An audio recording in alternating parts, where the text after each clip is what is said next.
Per me era un gesto di gratitudine immensa mia Para mí era un gesto de gratitud inmensa per la mia vita, por mi vida, per tante grazie ricevute, por tantas gracias recibidas, ma anche una specie di complimento.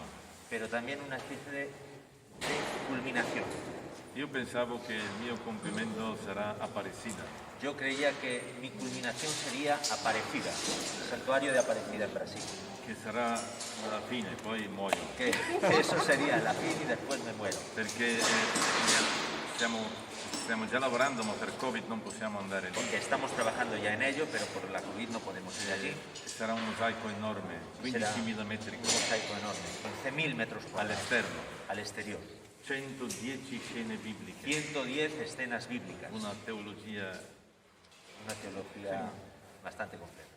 ma questo è molto piccolo, Esto es más pequeño, ma è un compimento di ciò che io tutta la vita pensavo, studiavo, facevo. pero es una culminación de lo que durante toda la vida yo pensaba, estudiaba, hacía en los ejercicios. È qualcosa di più intimo, più Es algo de más íntimo.